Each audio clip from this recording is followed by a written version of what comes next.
The lives of the Yomo Communion, talking about tipping points that have passed and no longer possible to self-correct. You know, at least in the last 12 months or 14 months, I've been abused by indigenous communities in ways that if they said this happened to them, it wouldn't make the news. There'd be outrage. And it's not the first, but it's a lot of trauma on top of trauma, people. I mean, I can't even remember the ones before that clearly now because it just adds up and it screws up your memory. And aside from, I don't think I can do it anymore, and it's amazing that I still tried. I've still tried because I want an opportunity to be of service, and there's just nothing else.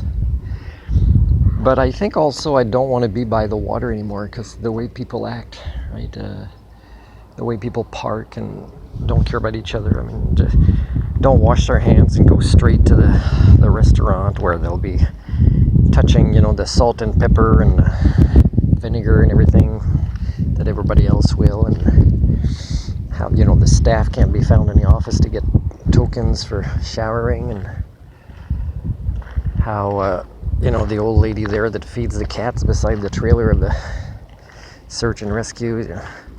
I know I saw your ad on the internet. It gives me attitude just because she comes and feeds cats for a long time. He's super freaking fat, this freaking cat.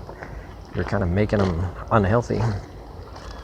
But somehow you're more of an animal lover than I am.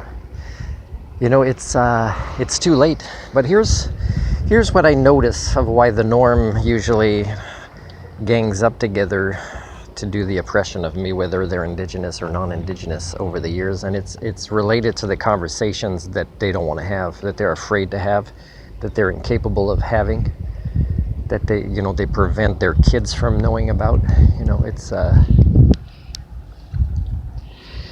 It's let's say a cultural teachings, okay? And I've never heard any indigenous or non-indigenous talk about this, but I'm at the laundromat, right? And the guy's talking about, probably near or at the community I just went to, he does cultural teachings, or language and cultural teachings, he calls it.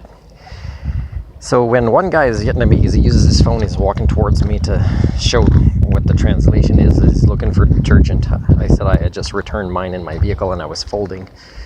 I said, but there's, like that indigenous guy had his soap, the elder, and he just ignores, right? Even though I say what this guy needs in English. Again, it's just not helping others, and not even helping your own kids. And indigenous and non-indigenous have this in common, is during this Anthropocene, which is part of what we know in our collective unconscious, is you don't want your kids to know more than you, more skill sets or intelligence or knowledge of the world, to keep them close because you think you can protect them, while you do not even know enough of what you need to know to protect them, and it's going to be even worse for them. That's pretty crazy. But the topic I want to talk about cultural teachings is that the cultural teachings of indigenous and non-indigenous are toxic.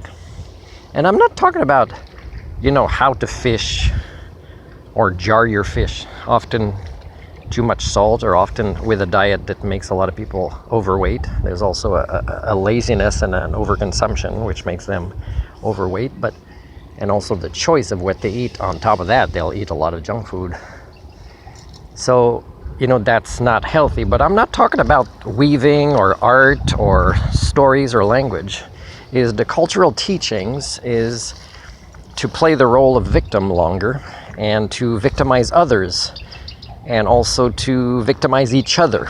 So all of these patterns, if you look up what culture is, people, then these memetics I'm talking about, the humanics patterns of the indigenous and non-indigenous, are toxic.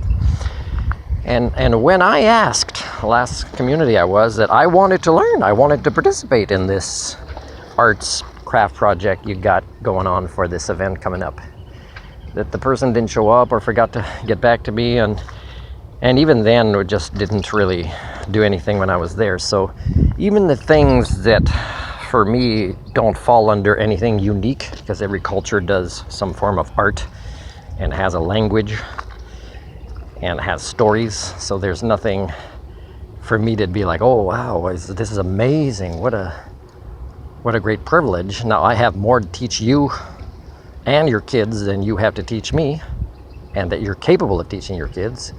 And that's really the conversations of the toxicity of the cultural teachings that aren't talked about. Because even though you're not structuring this toxicity in your cultures, indigenous or non-indigenous, it's all the same now, is these are really your dominant cultural teachings.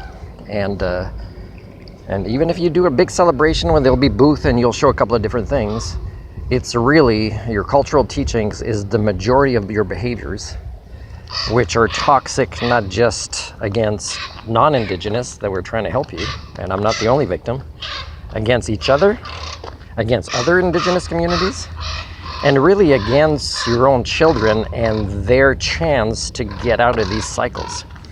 So your teachings, if you include everything that falls under teachings, should put you in jail, whether you're indigenous or non-indigenous.